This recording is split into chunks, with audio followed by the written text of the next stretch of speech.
Okay, all right, let's call this meeting to order of the February 15th, 2022 SORTA board meeting. I pledge allegiance to the flag of the United States of America, to the republic for which it stands, one nation, under God, indivisible, with liberty and justice for all. All right, well, good evening, everybody. Sorry we couldn't be celebrating a Super Bowl victory, but getting there was pretty good stuff, right? My Lions are still due. Any year they'll make it soon, so we're excited about that. Before we start our regular business, we have a special guest here today. Chief Isaac wanted to say a few things, so please come on up and let me express that the appreciation for all that you've done for the city for 33 years, and so excited. A great friend of Metro, and we certainly appreciate that too. Well, actually, I'm here for just that reason, but in reverse. I'm here to express my appreciation for SORTA. Throughout my career, and particularly my time being chief, you all have been such tremendous partners. Daryl, you've been beyond a friend to us. And Craig, I certainly appreciate your leadership here for the board. Thank you. My Leadership Cincinnati classmate.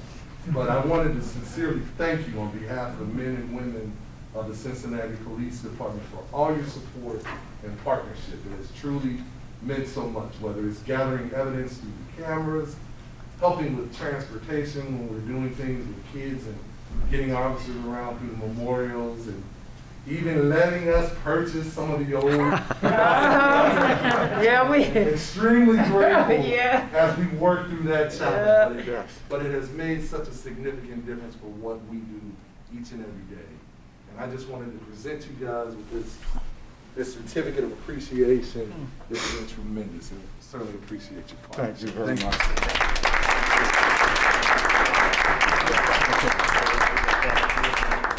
What's up?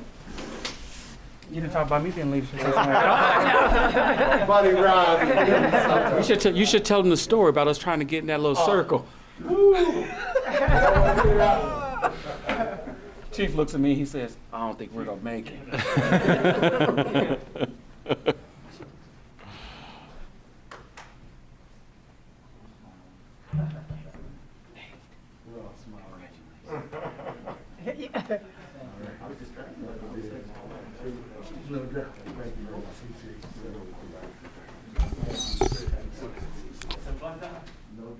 Chief, before you go, we're a better police department, better city because of your leadership.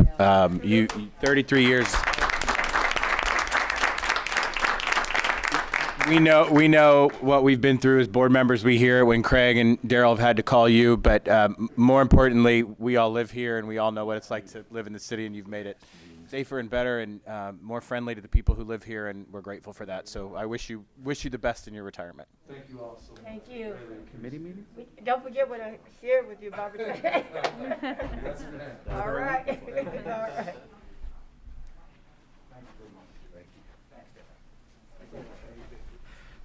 All right, so there was no sign-ups for comments from the public? Yeah, it was. Oh, hey, you didn't sign up. It was. Oh, Cam. Come on up then. Yeah. How are you, Cam? Y'all happy to see me, man. I am happy. I didn't see. I picked this up right at 6. You didn't sign up by then. Okay. Woo. How y'all doing? Doing great. See me in a way. My hours changed at work, so it's a hustle to get here. You know what I mean? But I appreciate y'all meeting. Appreciate what y'all doing. I have a few things I want to bring up. First off, y'all need to put a sign down there and say that this meeting is happening where it's happening. People can get lost. It took me 5 minutes to find this place, so you might want to put a sign down there. Let people know that y'all are available, you know, that y'all are meeting, and that y'all want to see people in the meeting and get feedback and stuff like that. Secondly, I've been spending a lot of time riding buses, as y'all know. Those uptown shelters need to be cleaned severely. The uptown shelters are disgusting. The one particularly on McMillan at Clifton is always extremely dirty. The signs don't work. The electric signs don't work. Haven't been working for over a year. So we need to make sure that we're cleaning our bus stops, making them efficient, clean, and presentable for people that want to ride them. Another thing that I want to bring up too is, while we're talking about uptown, is the signage is out of date. it's still saying that the bus costs $1.75 and that transfers are 50 cents. Thanks to issue 7, we don't have those things anymore. So, we need to make sure that we're updating our signage, and keeping up with the times. So those are all the only things I want to say. And again, thank you for allowing me to speak and keep up the good work. Thank you. Thank you. Nice to see you. And sorry I missed you. I really am. Yeah. I have this form. You weren't on there. Yeah. I hear you. Okay. First action item is the approval of minutes from last month. So moved. Second. She was fast. Good. Want to get done. All right. Properly moved and seconded. Any questions, comments, concerns? All right. All in favor, say aye. Aye. All opposed, say right. Any abstentions? Okay. Heidi's unable to join us tonight, so Ron, you're going to give us a little update on the Finance Committee? Happy to. Good evening, everyone. Pretty low-key financial meeting, as we had not one thing to vote on, I don't believe. So you'll get a report from Cindy here in a little bit. But the few items that we did have on our financial committee report was a audit for human resources from Clark Schaefer. There were two items on there that we needed to be briefed on, which was our HR system and the database security, which we went through.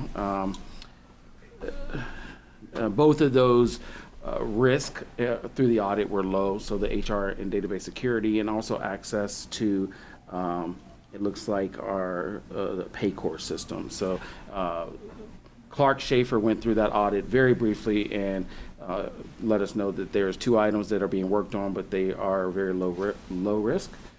They continue to do a report, an audit for advertising and social media. There were 2 items on that as well. One, which was computer ad revenue reporting. We had not a process in place consistently to do that, so that was a moderate risk. And then observation 2 was social media monitoring, and that was a low risk. So just responding to social media posts and problematic, if you will, commenters. The next thing before we got into our financials was an audit summary that Donna gave that we get pretty regularly. There are 8 items on this list ranging from human resources and succession planning to vendor management to business continuity and a disaster recovery, all which all 8 items are continuing to be worked on and are in process. So there's nothing that's in red, and then obviously there's nothing resolved. So those things are being worked on with all completion dates in 22. So that's it. Any questions for Ron? Okay, awesome. Thank you very much. Blake? We had a long and very interesting planning and ops meeting, but we had no action items. We had a bunch of important topics that we got briefings on, and there was the good news, the awards. It's Ohio Loves Transit Week, that kind of thing. But we also had an update on DBE and the work that staff is doing on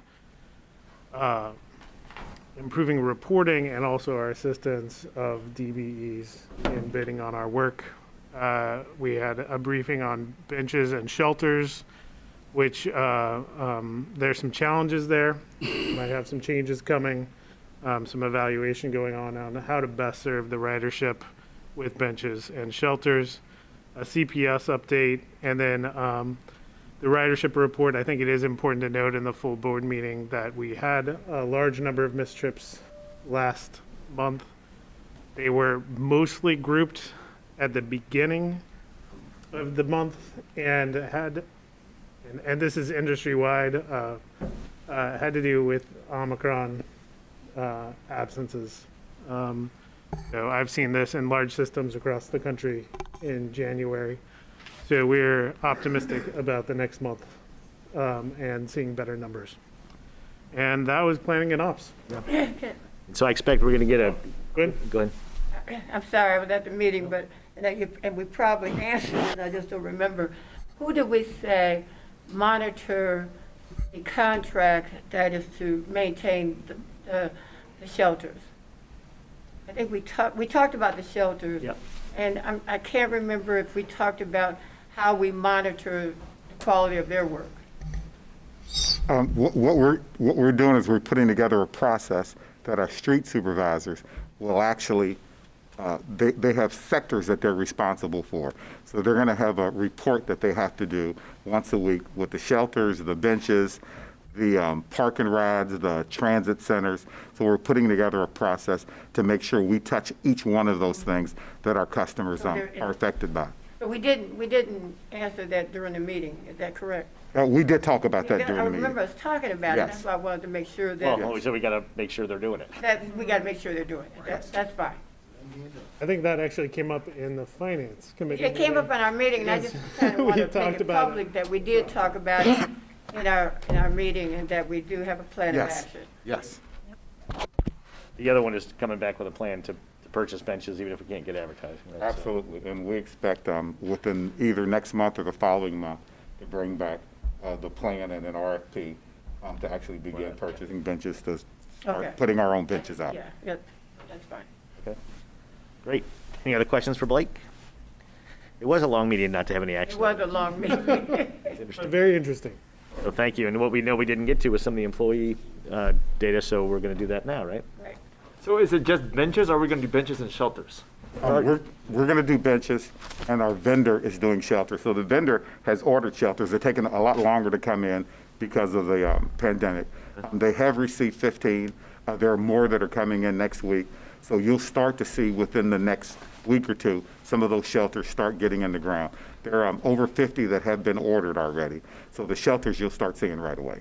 That's who maintains the shelters and the Yes. benches. Yes. Will these shelters look as nice as the ones in Wyoming? We have very nice bus shelters. You do have very nice shelters there. They'll look like the newest ones that we've put in throughout Cincinnati, Hamilton County. And so Thaddeus, so what we talked about was the company can get advertising inside the shelters that have been approved. The bench advertising continues to be denied by the city. And so we're just going to go back with a more standard without advertising form and use some of the money we've gotten to provide that. It's been a frustrating, I don't know, probably before I got here, 6-year process, 8-year process at least. Right. I would advise everybody to read the minutes from that committee, because there was a lot of in-depth discussion. Okay, sorry.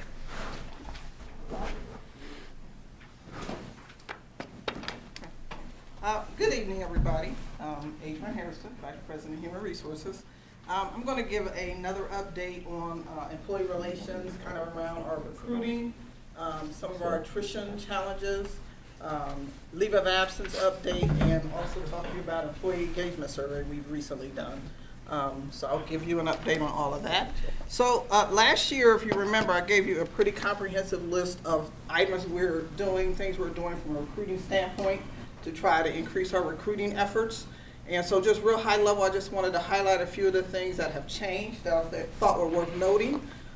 We are increasing our advertising and marketing budget substantially this year. We're going to continue in working with Randy's team on some TV ads, radio ads, print, as well as billboards. And we've increased our budget significantly to make sure we are advertising for our recruiting efforts.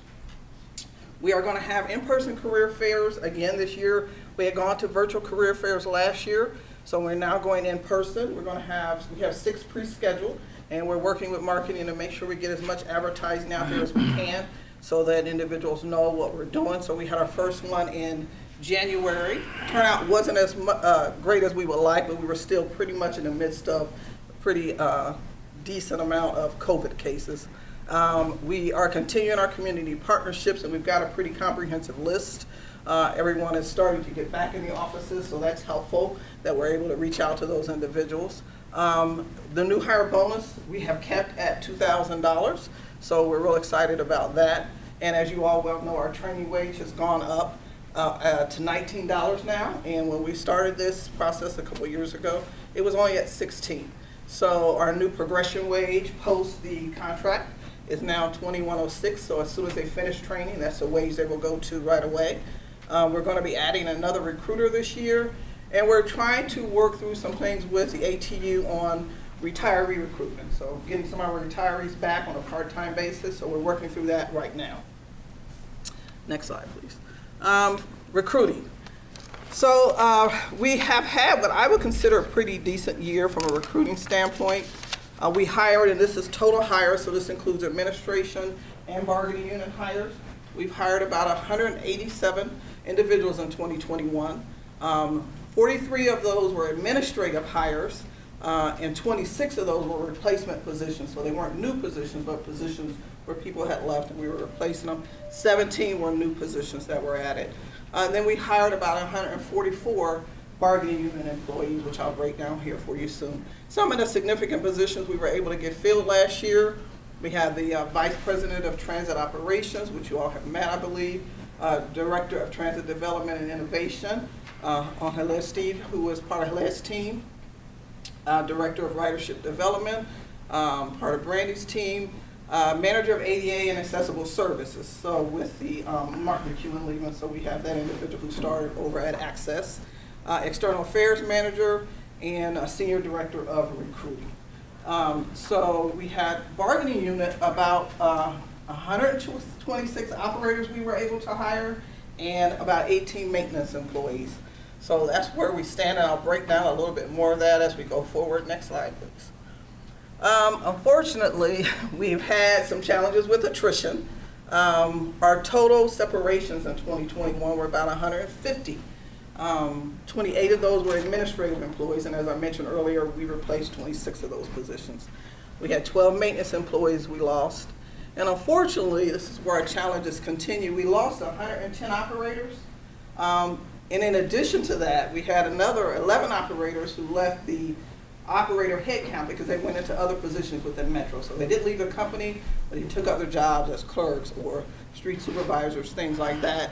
And then we've got several that are out on what we call long-term sick. So when you've been out for more than 6 months on sick leave, you become inactive. So you again come out of the headcount.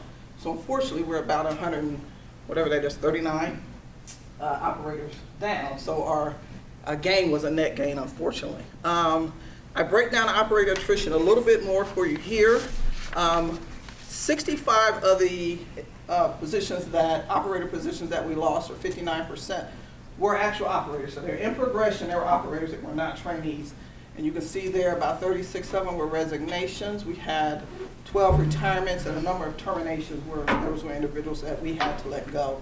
On the side there, I kind of list from most frequent to least some of the reasons why they left. Quite a few individuals got new jobs. We have some individuals who are struggling with the hours. Some individuals have some personal issues, some health issues, and then unfortunately there are a few that we aren't able to get them to tell us why they left the organization. As far as our terminations, you can see there we've got some issues around misconduct, then absenteeism.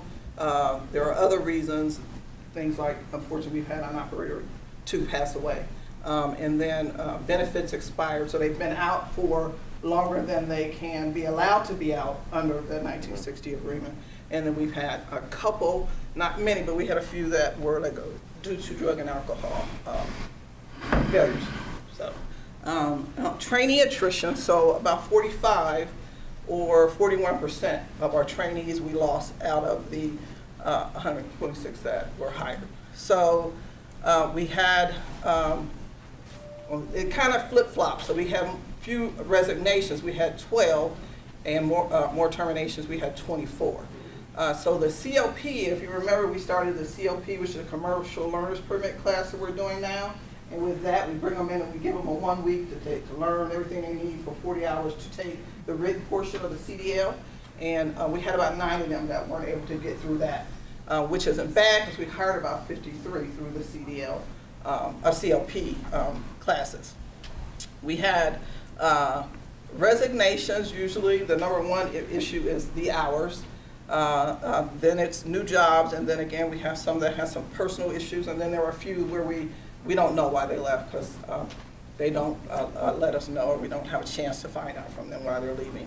On the terminations, we had mostly no call, no show. So individuals who don't come back to work, they don't show up, and we are not quite sure why they are not showing up. Then we have some attendance related issues, either they're late or they're missing a lot within that training time period, and we have to let them go. And then we have a few unknown reasons, a few performance issues, and just a couple that weren't able to actually pass the actual CDL once they got with us. So those are the reasons, like I said, highest to lowest for the most part for resignations and terminations. So I just wanted to give you an idea of our operator recruiting trends. So as you can see, we've hired quite a few operators, but again, the challenge continues to be our attrition. And again, that's just the 110 that doesn't include individuals who stayed with us and went to other jobs, and or individuals who went out on long-term illness. So we lost 110. So we had a negative or net negative gain in 2021, unfortunately.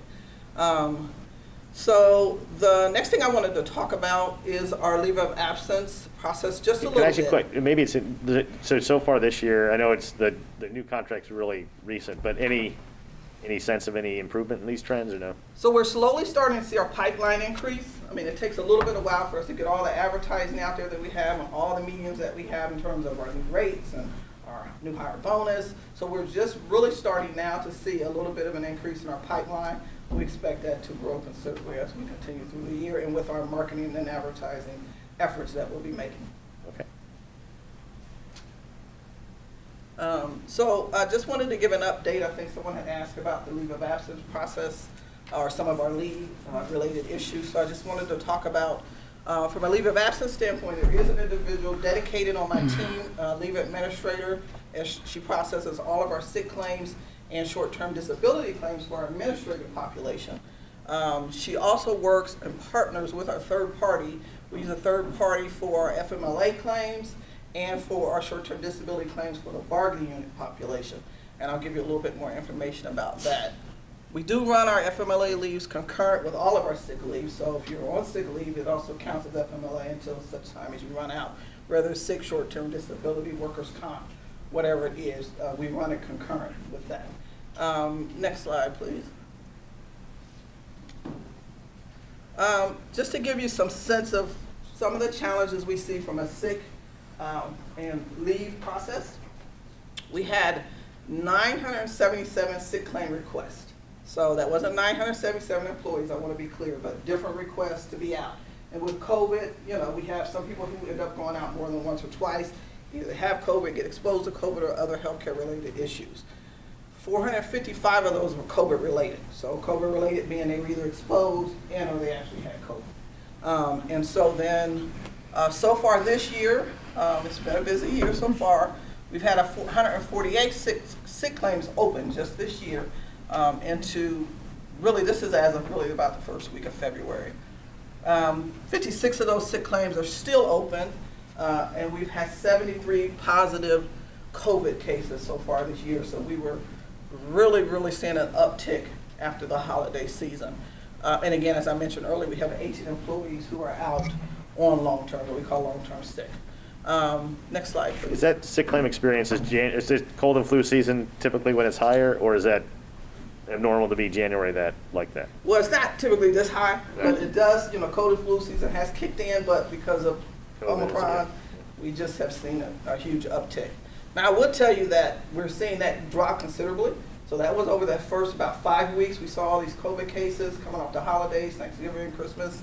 But we are, over the last 2 or 3 weeks, we've probably seen less than 6 COVID cases positive. So next slide, please. So this just gives you a sense for over the last, since COVID hit us, what has happened in 2021 and 22 in terms of the, so that's COVID-related cases and positives, right? So in 20, we had about 103 employees who were positive for COVID. So that was a start of it. In 2021, we had 135. So we were pretty busy in 2021. What are our protocols? So some of the protocols are right here, listed here.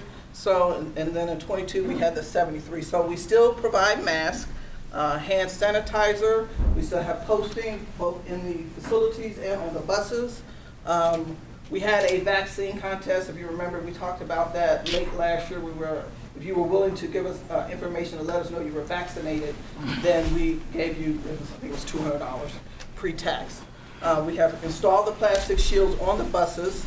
The buses are sanitized as well as the facilities, at least on a monthly basis, and more frequently if needed, if there's a COVID case or some other issue like that. But we have no, the federal have mandates where they have to wear a mask. And you're saying you just provide it, but are we mandating them wear a mask? So they have to wear the mask on the buses, Right, that's what I'm asking. passengers and the drivers. That's what I'm So yes, asking. on the buses, yes, we do. But when I say mandate them to wear mandates, I'm masks. asking, what are we mandating? You say Yes. we provide it, but I want to know if we're mandating that they wear them. Yes, yes, we are. Yes, it is mandated for our drivers to all have masks on, And Do we do it? the riders as well. and the riders as well. Right, and do we do testing? We do not do testing currently, and not in-house. We have tried to partner with Hamilton County and try helping a couple of facilities to come in-house and do some testing, but unfortunately they weren't able, I guess, with the influx of everybody and all the COVID. They But weren't do able the to come on federal site. mandate testing if they're not vaccinated? Yeah. We don't have to test them. We are following all federal mandates. Right, Yeah, definitely. that's what I'm just asking. What's the blue and the green again? So the blue are the positives and the green are COVID related. So you went out for exposure. So that was a number of employees that went out because they were exposed. And in 20 and 21, we had a large number of employee exposures. In 22, it hasn't been as bad because the CDC guidelines have kind of changed in terms of quarantine period if you're vaccinated versus not. And that's exposure. I think 2022, excuse me, is really bad. If we've got 73 already positive, Correct. and all of 2021 was 135, that's still not even, that's almost 50% in the first 5 to 6 weeks. So I think it is really, really bad. And I think that if we're seeing the numbers look like this already, then that means there's got to be even more proactivity on our end. Yeah, so Like the rest of the country, Omicron had a huge impact on us. Yeah, it has. Yeah, and so. It's dropping just like. Yes. Yeah. It's like it That's- started. That's what I was saying, yeah. Yes. So we saw the huge increase. We were getting 8 and 10 cases a day, whereas now we're getting like 2 a week, maybe. So you're right, like, that's scary if those numbers would Yes. continue for sure. I also think it's interesting because it's not that, this doesn't mean people had the exposure at work either, Right. right? That's the hard Yeah. part about it. yeah. Now, if we were tracing them, you find, Yeah, the bulk of the Not at work. exposures we see are outside of the workplace. right. Do you know the vaccination rates for the operators? It's like less than I don't know off the top of my 30%. head, I do have that information. I would say probably about 20 to 25%. 25% Less than are vaccinated? 30%. So let, Do you We think- know Because about our last Do one you was think, in your less than opinion, 30%. there's anything that SORTA could do to motivate people, motivate operators to get vaccinated? There are probably some things we could try, some more contests, and we've talked about that as a leadership team. What else can we try to motivate We folks pay to people get to do it, right? vaccinated Yes. right now? so what Well, the we, 25% is the people who have self-reported. right. Everybody, they may not tell us. So what we did is we offered, There's not, I just don't know, what can you do at this point? Right. If people have not gotten the message at this point. Right. We've had Right. 100 and some people get it almost this year. Too late. so we offered $200 for anybody who would bring in, self-identify, bring in their vaccination cards. And it doesn't mean that 20% of our employees are vaccinated. Only about 20% of them brought in their vaccination cards. We had vaccinations on site, we had, some of Yes. those things to try to make it easy. We had vaccination, the health department came in at each of our locations and offered vaccination at the locations. But I agree, it's troubling.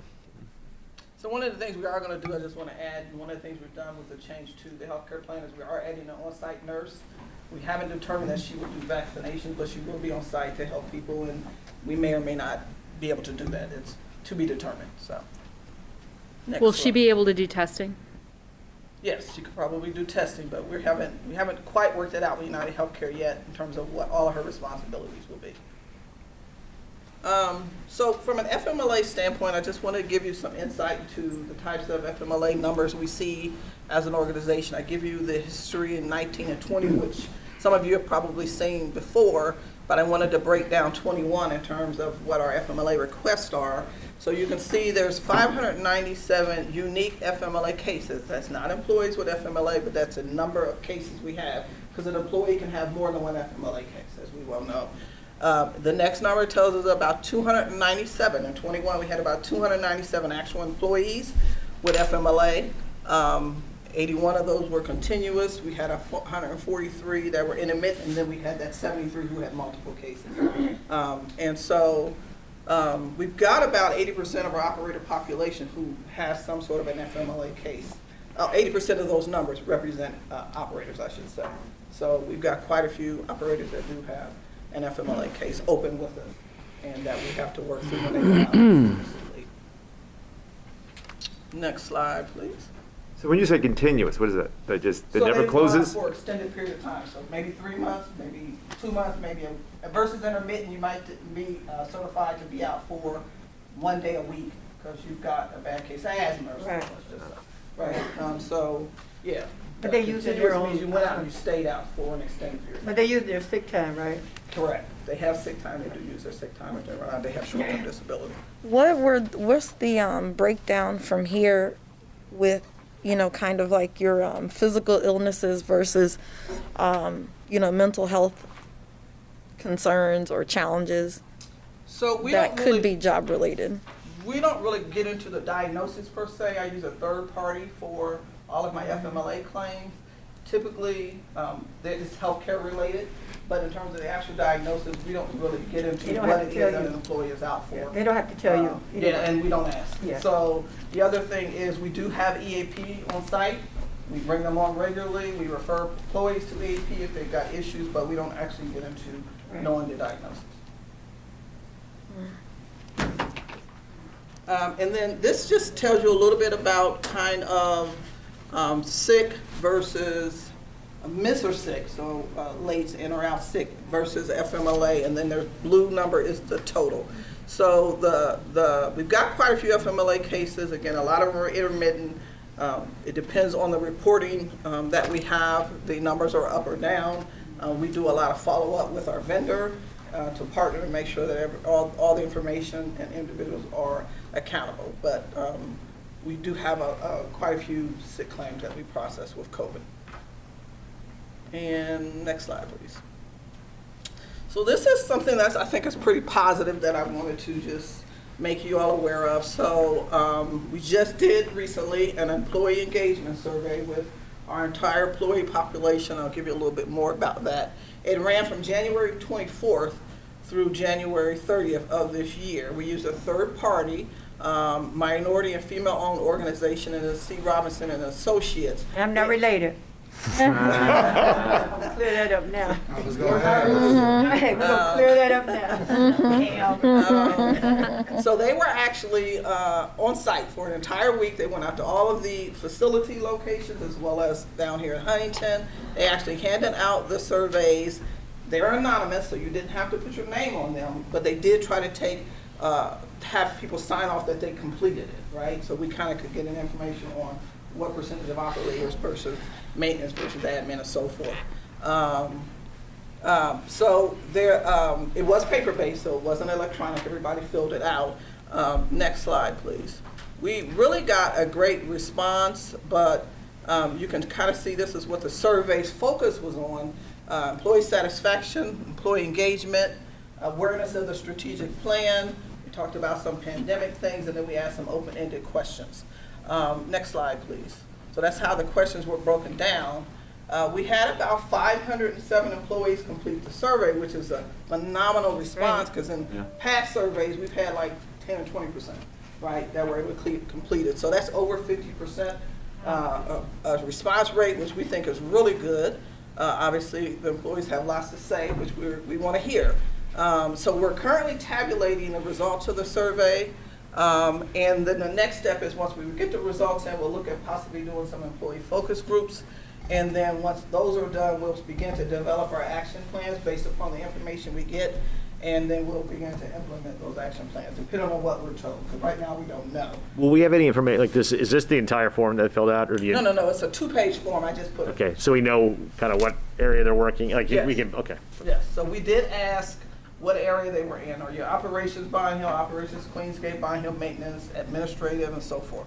So yeah, we did ask those. It's not on the survey itself, but we had them sign in. Got and it. It was broken down by Got it. location. Thanks. Adrian, can you share the survey?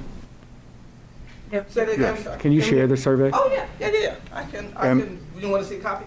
The Yeah, question? I would love to see the questions. I yeah. I would like to see that, and I Okay, know yeah, we're gonna see the absolutely. responses. Yes, when the results are in, we'll bring it to your committee. And the results as well, because those, like I said, the results are being tabulated. We feel Make sure that's pretty good open to about the public too, sorry.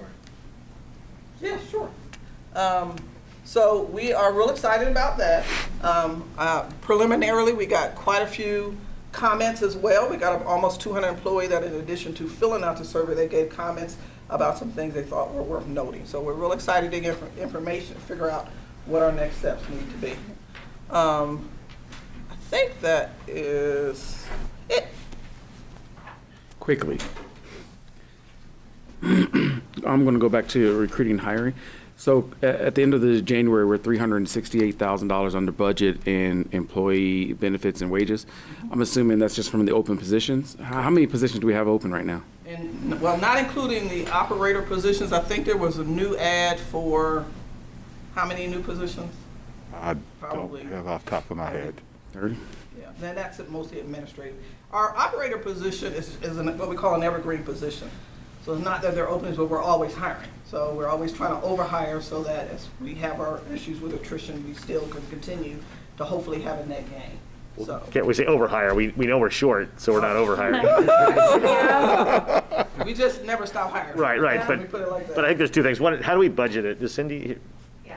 do we budget based on all January 1st start dates, or we budget throughout? We budget based on the service, so the service hours are a ratio for how much they'll be actually. I was talking about, she said administrative positions, there was 30. Oh, that's right, administrative, yes, those are budgeted, so we do have a budget vacancy rate.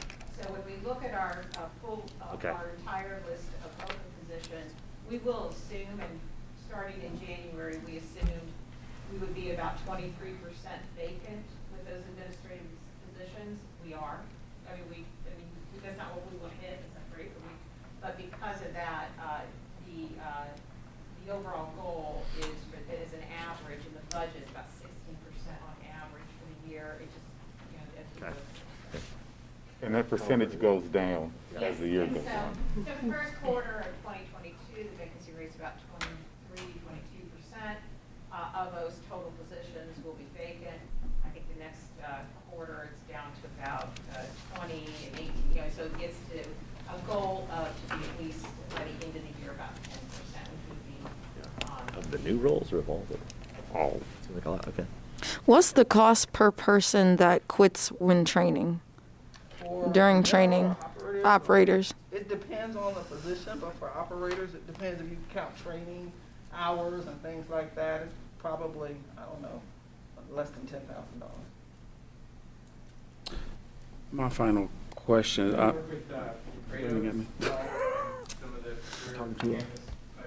we've done some work with them as well as a couple of the others, Cincinnati, State, and some of the others. Yes, we have. I was gonna say something. We do now, though? I'm sorry. We have, that means we still do? Yeah, we are continuing okay. to work with them. I mean, we never stop. We're always going out. We're always having a conversation to see if, we can partner with them to try to do some recruiting, try to go on site. Last year was tough, as was the year before because of COVID, but we're always continuing to build those relationships and try to do some recruiting. So, well, I don't even need to know. I'm going to ask two questions. It costs a lot of money to hire people and to recruit people. So I'm struck by the fact that 55% of your separations are resignations. What's the industry standard? I don't know off the top of my head. I can find it out. I'm not sure. And then, Amongst operators on transit in general? yeah, I mean, what do you budget for transitions or separations, or if at all? I don't know if that's in line or out of line with what the country and what our industry is doing, which then gets me to my next question then is, if they're already on our premises, in our culture and so forth, at 55% resignations and the money you spend to hire, are we doing anything internally to mitigate or to recruit internally to make sure that we keep those people so that we're not seeing 55% separations? So I will tell you, APTA and OPTA, when we get on calls and we have conversation, it is the number one conversation that we have. We get on calls and there's an agenda with 5 items on it. We never get past the hiring piece of that conversation. These are the same things that transit agencies across the country are experiencing. The biggest piece of this is the work-life balance. So what we brought. Well, let's make sure, so that, of those 55%, we know a high volume are early, right, soon after they've started. Yes. Right. So help me out, I don't know what percentage of it is, and that's why the new contract, right, was meant to address some of that. You remember? So I think there's a couple different issues there. One is people that have been here for a long time get frustrated. The other is that as people get started, they don't get through training. There's a series of things that I think we're trying to address in that early stage. Yes. Does that make sense? It does. Still I the mean, same cost, but. yeah, I mean, and so I'll be asked a different kind of question is, Most what of are we our- learning from our new hires that we need, and what do we need to change so that we're not, even in the hiring process, that we are making better decisions or once they get here. And I'm not saying anything Because bad. if I'm we're just saying going to add that's a more big money, number. we're adding substantial amounts more money for recruitment purposes. That does nothing when you've got an actual major issue that's broken down somewhere in that pipeline. That's So what- we would like to see what does that look like? What are those changes that are active besides another marketing campaign? That's what the contract that we just signed, that's what it addresses. The majority of our separations are people within that first year. The work-life balance is really, really, really tough for an operator. It's interesting that once we closed our contract, we've been getting calls from transit systems everywhere asking how we got this change in the work-life balance in. So you know what he's talking about. So this is when we had those subboards where you might work at 4 a.m. one day and 6 p.m. the next. Having those standard schedules to allow people to schedule their lives, we think is the biggest issue with the new hires. This new contract addresses it, but we haven't had a pick that does it yet, right? So we've only just started Right, so we're not with the new hours and stuff. Yeah, we just closed the current contract, and we believe this is Okay. going to make a big Hasn't- difference. The other piece of it is we recently, in this contract, raised the starting salary. She talked about it after training to $21.06, which we're now competitive with the private bus operators. It is a challenge across the country. It is not something that we are facing alone. What I'll tell you, if you look and you read what's going on in some of these cities, a lot of transit agencies are literally cutting their service because they don't have enough operators. There are systems that are running just Saturday service 7 days a week. There are systems that have cut 15, 20% of their service, and they're not cutting service because they don't have the revenue to run their service. They're cutting their service because they don't have enough operators. It is a challenge for not just bus operators, but for over-the-road truck drivers as well. It's all CDL type jobs are facing some of these same challenges. So I think there's a link then, with it, when we talk about the absenteeism, the attendance, and NCS or NCNS, and even sometimes to a degree a portion of maybe that those sick days, being called in off. So my hypothesis then would be that once this is fully integrated and we see some of these new routes, then perhaps we should also see delineations in a lot of these areas as well, right? That's what we're hoping. That's what we're hoping. Okay. Please. I have a question. So I know last year or the year before we started paying for people's CDL training as opposed to requiring a CDL in. Have we found, I believe that gets us more people in the door. Are we finding whether those people are more likely to leave once they get their CDLs? Or how? Well, we've seen just a little bit of that, but we always would hire without a CDL, not always, but we hire without a CDL. We didn't hire without the commercial learner's permit. Sorry, but So the commercial learner's permit has allowed us to bring in more operators, because if we were requiring that, part of the issue we saw prior to starting the commercial learner permit process was that we would make the offer to them, but they didn't have a commercial learner's permit, so they'd have to go get that, where we would lose some of them in that process, because some of them didn't continue on or didn't go get it, so that's why we were bringing them in-house to teach them everything they needed to do that. So that increased our numbers considerably in terms of the individuals we were able to bring on board. The other thing is we were able to get very few people who come with us leave because they couldn't pass the actual CDL itself. We had less than maybe 2 or 3 people that the whole year. I know, I thought we were making it easier to help get people get it. We were Yes. paying why they were getting it, and so once they got it, then they had a new, you know, Yes. so were they using us to get the training and then leave? We don't see a lot of that. I mean, again, a lot of the issues that we see when they're training or once they get out have to do with, as Daryl mentioned, it's the work-life balance. Well, and understand what the job's all about. It's not an Yeah, easy job. and we try to that's- explain that. We give them examples. We talk to them. They work in training different hours, so it's not like we put them in training from 8 to 5. They train at all hours of the day and night while they're in training, so they get a sense for what it's going to be like when they get out. And then they actually have life. And then that life actually happens. Right. And people That's have right. children and people are single parents and I'm telling the story. The people that leave, do you see them go and operate buses for someone else? That's not typically what we Not see because we have to do references, anybody who's worked in transit, and if they go to another transit system, we have to do a reference check that says the person left, it wasn't because of drugs and alcohol or anything like that. That is not what we see. a bunch of them go track. They just lead the whole industry. They're like, we're done. Been there, done that, check that box. Yeah, that's right. They don't like the job. Oh, thank you, Ms. So, Adrian. how many, I know you said we're hiring as many people as we can hire for as long as we can hire them. How many people do you feel like operators-wise we're short right now? Well, we're probably at about 470 operators right now. The shortage is based on the route. I don't know if I could. I would say we're 45 to 50 operators short. We want to roll out phase 2 of Reinventing Metro in the fourth quarter of this year. So I would like to see an increase of about 70 operators by the end of the year. That target's in that 550-ish range, right? Yes. That's what I wanted to just be clear, yep. I was gonna say, I don't see a lot of maybe when there's marketing, and maybe I'm just under a rock too, but with how people, like when COVID has taken place in education where I am, we see a lot of recruitment going on about, transferable skills. If you did this, then you can use those here or whatnot.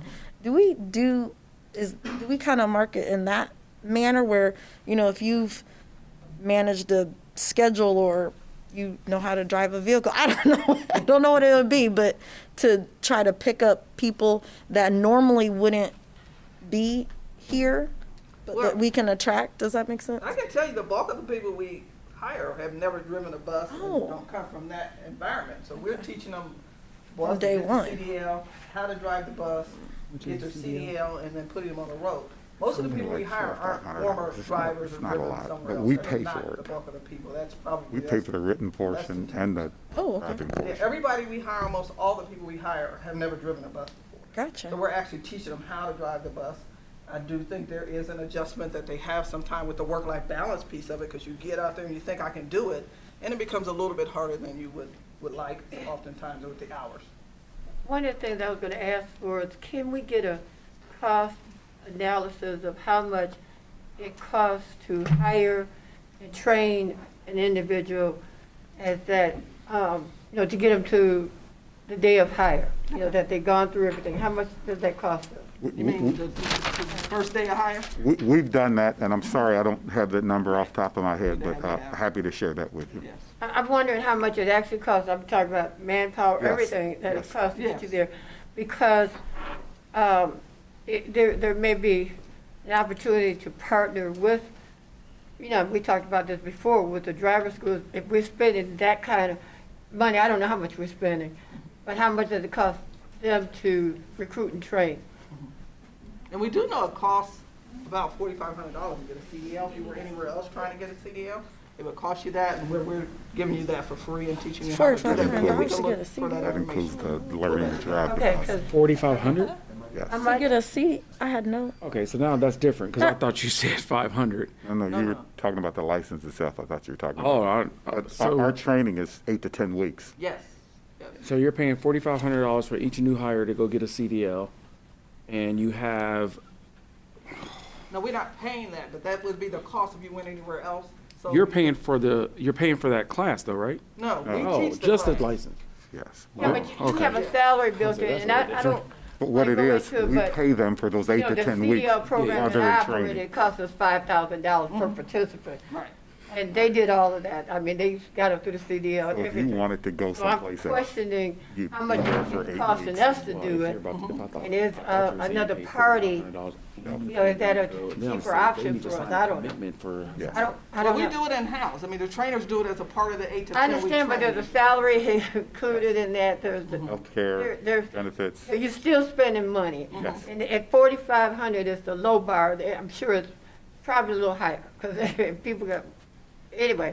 We The have question becomes, is having a professional, we use it for truck drivers, okay? If they were capable of doing bus driver classes, is that a better option for us? Because we spend a lot of time and money per unit. And if we're going to spend that, there's a qualifier for them. And that qualifier is, hey, if we can't get, a number of applicants to that front door, then that reduces the amount we pay you. They're guaranteeing some action. So let's, I don't know, that's a discussion we should probably need to look at if you analyze how much we're spending, understand how what much you're time asking. we're spending. And then what's the cost for the marketing? So like, I know that if I do X, Y, and Z, like it'll cost me this amount of money to get one new kid in camp. Yeah, how effective it is, the efficiency of the marketing. Acquisition, I think, is called. I know we invested heavily in, or we were talking about investing heavily in Spanish language advertising and things like that. Have we seen any benefits from? Not yet. Because you're out there, I mean. Yeah, that's what I'm saying. So if there aren't dollars attached to what those acquisition costs look like, and then there's acquisition, and then there's retention of client, in terms of what that cost is related back to the marketing, and then that could be done. Is that like done monthly? Are those numbers looked at monthly or quarterly? That way you can adjust and gauge. Yes. I can get Dave to. I'll remind you that the entire country, I know. transit agencies across the country, It's all we're all trying to figure this out. Yeah, it's all over. That's I guess all I we was can. concerned when you said we're going to put a lot more money. It just, not that you would do anything willy-nilly, that's not what I'm saying. It just, to me, it sounded like, well, it wasn't like as a defined amount tied to this expected gain. That's all. Yeah, they do set a expectation in the marketing department in terms of once they put the marketing out there, what they hope to see from it in terms of applications, in terms of people that have brought on board, in terms of people that go to the site. They do track all of that. I mean, I don't know the numbers off the top of my head, but they do. We can get that all information. of that I think it's when they fair. And I think we should, Yeah. expect to be efficient with it, but we'll get the information. Yeah.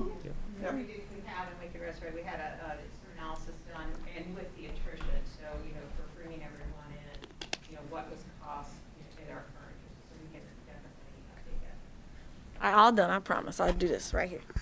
No, you're fine, you're fine. You're fine. All right, thanks, Adrian. Just get 70 more people by next month. We'll be all right. Now you got to work I'm around. a quantitative kind of gal. Yes, here. Like my numbers.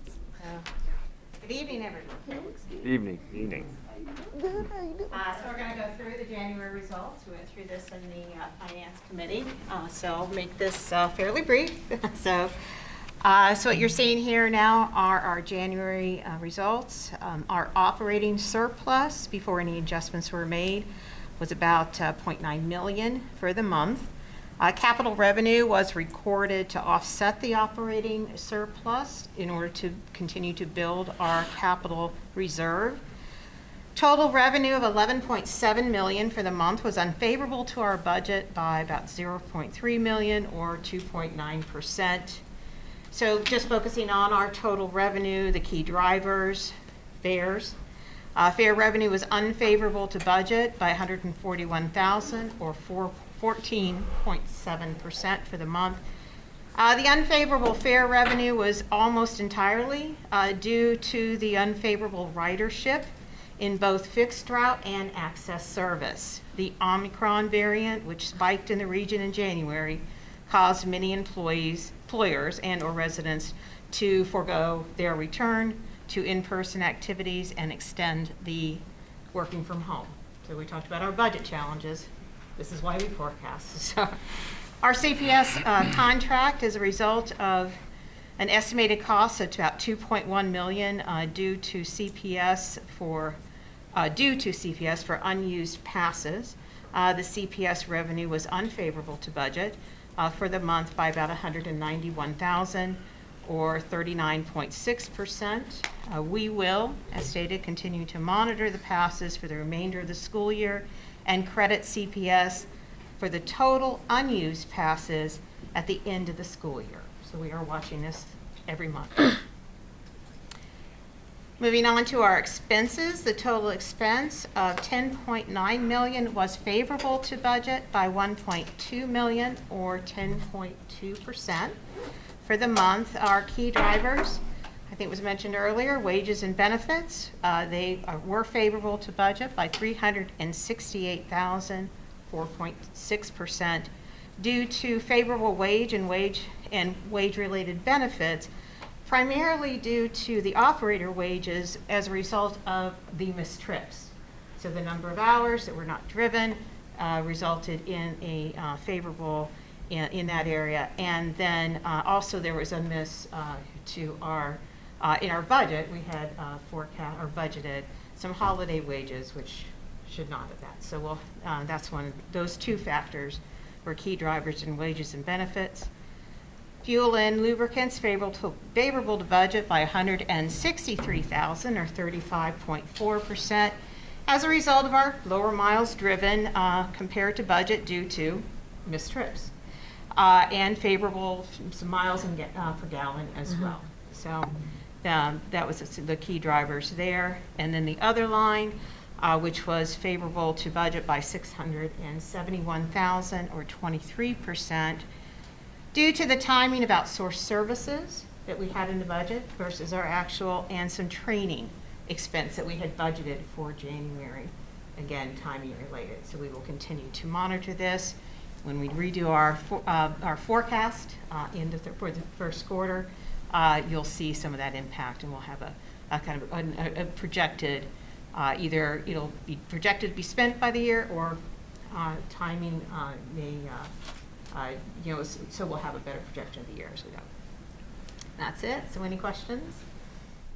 So the American Recovery Plan money, we have how many months worth of that at this rate? So we have, 12 months this year and 9 months into 2023. So we've got, you know, that, so we're going to use it from January 2022 to September of 2023, so 21 months. Right, so there's some moving parts, but obviously we're showing a surplus, but we'd be underwater if it wasn't for those funds, and so Exactly. that's why driving ridership back is so critical for all of us. So I mean, we've had a year and a half of, oh, it's great, we got a lot of money, but we got to focus on that and continue to invest hard. We got to get the operators, we got to do all these things, but I think we can't lose sight of, you know, on a real operating basis, we're a lot tighter than this would make it appear, right? Yeah, these are definitely, our stimulus should never be considered as ongoing.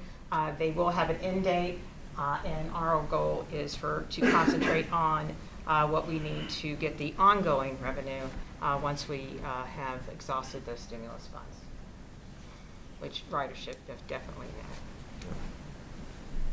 Any other questions?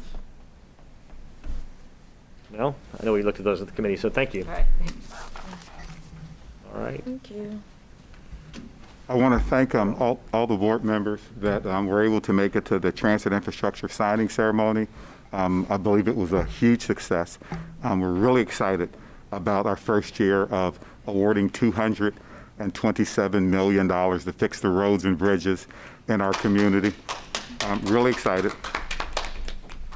We're excited to host the APTA Chair, Jeff Nelson, who came in for the event. He praised the organization for our vision and stated that the transit community and the country had taken notice to what we're doing here in Cincinnati. So that was really exciting to hear. We spent the day with him. He got a tour of the organization and was really pleased. That's why you're getting all those phone calls. This is Ohio Loves Transit Week. That's what Thaddeus pointed out, that you shouldn't try to schedule it the same week the Bengals run the Super Bowl. Attention. You're absolutely right. This is Ohio Loves Transit Week, and I'm happy to say as we celebrate Ohio Loves Transit, Hamilton County Commissioners are proclaiming this week as Ohio Loves Transit, and on Thursday we'll be accepting a proclamation to such. I'll bring it to the Planning and Ops Committee next week, as well as we're celebrating Black History Month this month, Please listen to our Black History Month inspired radio spots on Radio 1, as well as our social media page for spotlights on remarkable African American figures. Last but not least, I want to clear up a few myths. We talked a little bit in our planning and ops meeting about CPS. Their last few board members, a couple of things that they said is they had been reaching out to us to talk to us about how to move forward, and we were not responding. That is not true. They did reach out to us about a week and a half ago. I took the call when I got it. We immediately set up a meeting. Craig and I went and met with them. So we have not in any sense of the way been ignoring them. They also said that we told them we would not discount passes. That is not true. At no point in time had we ever told them we would not discount passes.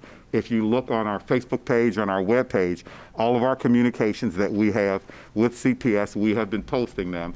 And in each one of those communications, we have said we look forward to sitting down and how to move forward. We did have a meeting with them, told them we are willing to move forward, and are willing to discount passes for the students. It is really important that the students in our community have access to education, and we are working together to move forward for the next school year. Are you working together? Or is it one-sided?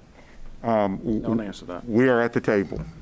Do you think that the miscommunication is deliberate because it is public and transparent? Our communication with them is public and transparent. Do you think it's, I guess... We are at the table, and we will continue as we communicate. Any written communication between us, we will put it out on our Facebook page. We'll put it out on our website, and we'll be completely clear. Is their board chair participating? Did not come to this meeting, although had come previously. But what I would say, so I think, it's how do we know if they're doing it on purpose or not? But the last bit of miscommunication right now was we sat down and said, because of the, we've already said we cannot reply to the RFP. We can't provide the previous extra service, as FTA has told us. So what we can do is provide the service we're providing now, continue to make that better and better and better. We'd like to sit down school by school and go through to see if kids think they have to take more than one transfer, educate them. In the meeting, that seemed to be pretty clear. At the board meeting, the board said we'd like to have extra service, and the folks we met with said, okay, we'll go talk to Metro about it. So I'm not really sure if it was on purpose or not. I don't know. But we'll continue to provide good service. We're, a lot of good ridership. We continue to try to educate and have the opportunity to do so. And then we'll come back to this group. I know we had talked about the intent to not change pricing that we had for them, so I know we talked about that at a board level. As we get closer to being able to get it, the question will become, is CPS going to be the funding mechanism for, or I don't think they want to pass it on to students. So I think we're in a good shape. And I believe, what previously was costing $8 million or so, $7 to $8 million a year for CPS, this year should cost about $3. So that's a huge savings for them. And then we know using private service would be even more dramatically up than that. So I think there's a lot of good opportunities here if we can continue to make the service better and have the opportunity to have the discussions. So in one of their board meetings, they talked about moving 7th and 8th graders over to Yellow Bus, and they said they believe it will cost about $1,077 per student per year for Yellow Bus. For clarification, we're charging $315. Okay.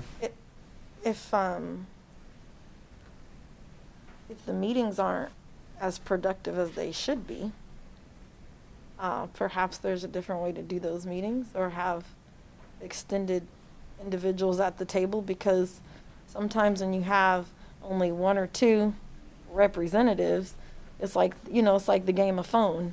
By the time it gets back, and then you're right back and you've wasted time to meet. So I don't know if there's a requirement or a highly encouraged time where, hey, listen, we need the bulk of, or 5 out of 7 or whatever it is, of you all to be present on this, whether that's a hybrid, virtual, or whatnot. But this is, world of business, that's ridiculous to go back and forth and back and forth, back and forth. And you get one, and you keep on coming up with multiple versions of what you've already said, and there's data on what there's been written, recorded information on what you've already said. In the reality, we only had 2 meetings with them, right? The entire day. So I think it's more, but fair enough, right? And we ought to clarify. We also, you know, if Daryl's to attend the school board meetings to be able to straighten things out on site too. And they're still evaluating the RFP and the cost of transporting all of their students. They're actually even bringing in a third party to look at the yellow bus routing and whatnot to find efficiencies, to see how they handle the cost of transportation for the next school year. I believe they will be making a recommendation to the board next month. It's either next, yeah, I believe it's next month. So I'm sure we'll be sitting back down at the table with them here within the next month. So they're gonna have an expert come in and tell them that they should have used SORTA? I'm not sure what their expert will tell them. You're saving $700 per kid. Any other questions? No? I guess on we don't have data yet, right? But the missed trips are down this month. So Things seem to be trending in the right direction. what I'll tell you is we experience a lot of missed trips, and we have through this operator shortage. Halett's planning group made some adjustments in our schedules and whatnot, and it seemed to have made a huge impact. We had gone from 3-digit missed trips a day down to 2-digit missed trips a day, and we're experiencing some zeros and some 2s and 3s. Omicron hit, and of course, we went north again, and since Omicron has died, we are back in the single digits. I will not be happy until we are missing 0 trips because of no operators. But our service has improved greatly since the changes in the overall service. So I am optimistic that we have kind of crossed that barrier, and when we get a number of new operators hired, that our service will really, really be good again. This has been, for transit across the country, this has been a very, very, very trying period. And what I'm most proud of, you know, and at the direction of this board, is where most transit systems are cutting 15, 20% of their service, going to Saturday service, we have continued to make sure that all of the people in our community can get to work and get to health care and get to education. We are one of the only systems in this country our size that has not cut service at all, and we will continue this fight for our community to make sure people can connect to the places they need to get to. Thank you, Dale. That was good. What? So that was good. Okay. Wasn't trying to cut you off. All right, any new business before we move into exec session? No? Okay. Then I would move that we go to executive session, section 121.22 G4, preparing for, conducting, reviewing negotiations or bargaining sessions with public employees. I would look for the second that motion. Second. All right, this is roll. Roll call. Ms. Burdon? Yes. Ms. Clark? Yes. Mr. Cole? Yes. Mr. Etheridge? Yes. Mr. Hinton? Yes. Mr. Hoffmeister? Yes. Mr. Cassie? Yes. Ms. Robinson? Yes. Ms. Sheets? Yes. All right. If everyone can clear the room with the Yep. exception of board and executive staff. Thank you.